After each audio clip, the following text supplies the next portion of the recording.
Hello friends, my name is Prashan and welcome you to Prashan Tutorial Friends. আজিৰ এই ভিডিঅ'ত মই 20টা MCQ question discuss কৰিম আৰু যিসমূহ MCQ আমাৰ আগন্তুক যি এক্সাম আহি আছে ADR হোক আসাম পুলিচ SI হোক কনস্টেবল হোক বা DME হোক এই এক্সামসমূহৰ বাবে অতিকৈ গুৰুত্বপূৰ্ণ হ'ব সেইকাৰণে ভিডিঅ'টো হেয়লৈকে চাই থাকিব আৰু মই MCQ লৈছো এই MCQ সমূহ আমাৰ আগতে যিবিলাক এক্সাম হৈ গৈছে এই এক্সামসমূহত ৰিপিটেডলি আহি আছিল তো বলকচোন ভিডিঅ'টো এতিয়া আমি স্টাৰ্ট কৰো এক নম্বৰ কুৱেশ্যনটো হৈছে ও মোৰ আপোনাৰ দেহ গীতটো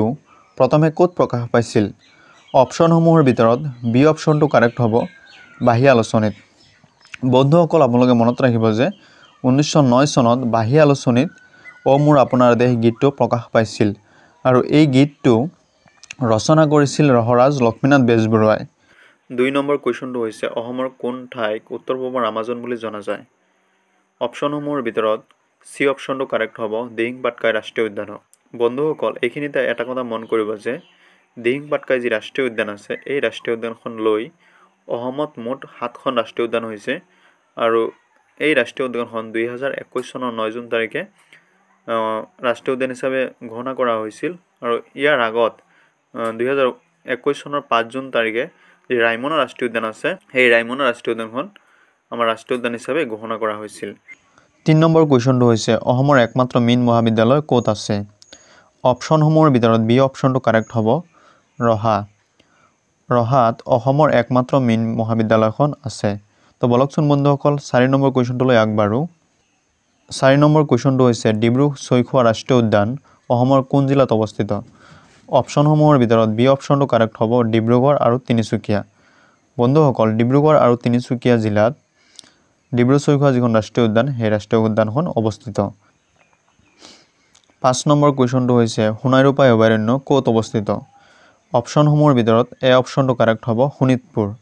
বন্ধুসকল শোণিতপুৰ জিলাত সোণাইৰূপাই অভয়াৰণ্যখন অৱস্থিত 6 নম্বৰ কুৱেশ্যনটো হৈছে অসমৰ খাজুৰাহো হিচাপে কোনখন ঠাইক জনা যায় অপচনসমূহৰ ভিতৰত এ অপচনটো কাৰেক্ট হ'ব মদন কামদেৱক অসমৰ খাজুৰাহো হিচাপে জনা যায়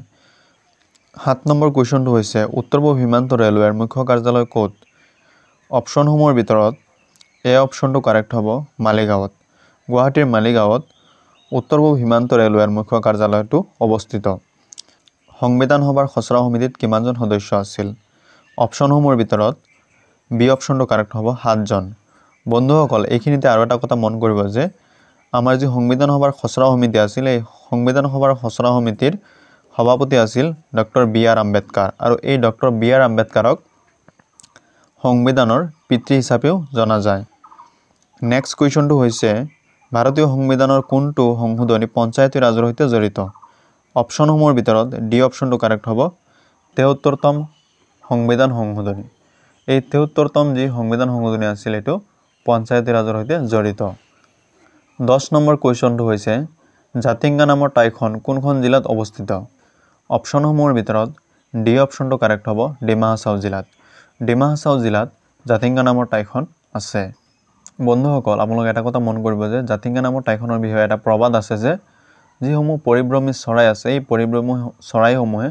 বছৰৰ এটা সময়ত গৈ তাতে আত্মহত্যা কৰে 11 নম্বৰ কুৱেশ্যনটো হৈছে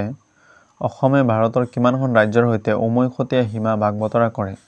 অপচনসমূহৰ ভিতৰত বি অপচনটো কাৰেক্ট হ'ব 7খন অসমে 7খন ৰাজ্যৰ সৈতে উমৈহতীয়া সীমা ভাগ বতৰা কৰে 12 নম্বৰ কুৱেশ্যনটো হৈছে জাউতিযুগীয়া প্ৰেমৰ চহৰ বুলি কোনখন ঠাইক জনা যায় অপচনসমূহৰ ভিতৰত ডি অপচনটো কাৰেক্ট হ'ব তেজপুৰ বন্ধুসকল তেজপুৰ ঠাইখনক জাউতিযুগীয়া প্ৰেমৰ চহৰ বুলি জনা যায় কাৰণ বন্ধুসকল তেজপুৰ ঠাইখনক জাউতিযুগীয়া প্ৰেমৰ চহৰ বুলি কোৱাৰ কাৰণ হ'ল বাণৰজাৰ যি কন্যা আছিল উষা আৰু কৃষ্ণৰ নাতিয়েক যি অনিৰুদ্ধৰ প্ৰেম কাহিনীৰ বাবে এই ঠাইখনক জাউতিযুগীয়া প্ৰেমৰ চহৰ বুলি জনা যায় তো বলকচোন আমি নেক্সট কুৱেশ্যনটোলৈ আগবাঢ়ো 13 নম্বৰ কুৱেশ্যনটো হৈছে অসম সাহিত্য সভাৰ প্ৰতীকটো কোনে আঁকিছিল অপচনসমূহৰ ভিতৰত বি অপচনটো কাৰেক্ট হ'ব যুগল দাসে অসম সাহিত্য সভাৰ প্ৰতীকটো আঁকিছিল 14 নম্বৰ কুৱেশ্যনটো হৈছে অসম সাহিত্য সভাৰ দ্বিতীয়জন সভাপতি কোন আছিল অপচনসমূহৰ ভিতৰত বি অপচনটো কাৰেক্ট হ'ব চন্দ্ৰধৰ বৰুৱা বন্ধুসকল আপোনালোকে মনত ৰাখিব যে অসম সাহিত্য সভা গঠন হৈছিল 1917 চনত আৰু এই 1917 চন যেতিয়া গঠন হৈছিল তেতিয়া সাহিত্য সভাৰ প্ৰথম সভাপতি আছিল পদ্মনাথ গোহাঁই বৰুৱা আৰু শৰৎচন্দ্ৰ গোস্বামী আছিল প্ৰথম সম্পাদক। তো বলকচোন আমি নেক্সট কুৱেশ্যনটোলৈ আগবাঢ়ো। 15 নম্বৰ কুৱেশ্যনটো হৈছে ৰাজ্যপালক কোনে নিযুক্তি দিয়ে? অপশ্যনসমূহৰ ভিতৰত চি অপশ্যনটো কাৰেক্ট হ'ব, ৰাষ্ট্ৰপতিয়ে। ৰাষ্ট্ৰপতিয়ে ৰাজ্যপালক নিযুক্তি দিয়ে। 16 নম্বৰ কুৱেশ্যনটো হৈছে অসম বিধানসভাৰ প্ৰথম অধিৱেশন কোন চনত অনুষ্ঠিত হৈছিল? অপশ্যনসমূহৰ ভিতৰত আমাৰ চি অপশ্যনটো কাৰেক্ট হ'ব 1937 মানে 1937 চনত অসম বিধানসভাৰ প্ৰথম অধিৱেশন অনুষ্ঠিত হৈছিল আৰু সেই সময়ত অসমৰ মুখ্যমন্ত্ৰী আছিল সৈয়দ মহম্মদ ছাদুল্লাহ। বন্ধুসকল আপোনালোকে মনত ৰাখিব যে ইয়াৰ আগতে 1909 চনৰ আইনমতে 1913 চনত প্ৰথম অসম বিধান পৰিষদ গঠন কৰা হৈছিল। এক্সামত আহিব পাৰে যে অসম বিধান পৰিষদ কেতিয়া গঠন হৈছিল, যদি আহে আপোনালোকে 1913 চন বুলি ক্লিক কৰি দিব আৰু যদি এনেকৈ আহে যে বিধানসভা কেতিয়া গঠন হৈছিল, অসম বিধানসভা কেতিয়া গঠন হৈছিল, তেতিয়া আপোনালোকে 1937 মানে 1937 চনটো সিলেক্ট কৰিব। 17 নম্বৰ কুৱেশ্যনটো হৈছে কিমান চনত অসমৰ চিলেট জিলা বাংলাদেশৰ অন্তৰ্গত হৈছিল? অপশ্যনসমূহৰ ভিতৰত ডি অপশ্যনটো কাৰেক্ট হ'ব 1947 চনত মানে যেতিয়া আমাৰ দেশ স্বাধীন হৈছিল তেতিয়াই চিলেট নামৰ যিখন জিলা আছে সেই জিলাখন পূৰ্ববংগ বা পূব পাকিস্তানৰ লগত অন্তৰ্ভুক্ত হৈছিল। তো বলকচোন আমি নেক্সট কুৱেশ্যনটোলৈ 18 নম্বৰ কুৱেশ্যনটো হৈছে অসম বিধানসভাৰ দ্বিতীয়জন অধ্যক্ষ কোন আছিল? অপশ্যনসমূহৰ ভিতৰত বি অপশ্যনটো কাৰেক্ট হ'ব দেৱেশ্বৰ শৰ্মা। বন্ধুসকল আপোনালোকে নিশ্চয় জানে যে অসম বিধানসভাৰ প্ৰথমজন যি অধ্যক্ষ আছিল তেওঁ আছিল বাবু বসন্ত কুমাৰ দাস আৰু দ্বিতীয়জন অধ্যক্ষ আছিল দেৱেশ্বৰ শৰ্মা। আৰু এতিয়াৰ যিসমূহ আমাৰ এক্সাম আহি আছে এক্সামসমূহত প্ৰথমজনটো আগতে সুধিছিল কিন্তু এতিয়া দেখা যায় যে দ্বিতীয়জনো লগতে সুধি দিয়ে, সেইকাৰণে আমি জানি থ'ব লাগিব যে দ্বিতীয়জনো কোন আছিল। 19 নম্বৰ কুৱেশ্যনটো হৈছে কটন কলেজ কিমান চনত স্থাপন কৰা হৈছিল? অপশ্যনসমূহৰ ভিতৰত চি অপশ্যনটো কাৰেক্ট হ'ব 1901 চনত। বন্ধুসকল 1901 চনত কটন কলেজ স্থাপন কৰা হৈছিল আৰু এইটো কুৱেশ্যন বহুতো এক্সামত আহি গৈছে, তো এইটো কুৱেশ্যন ভালদৰে আপোনালোকে মনত ৰাখিব। 20 নম্বৰ কুৱেশ্যনটো হৈছে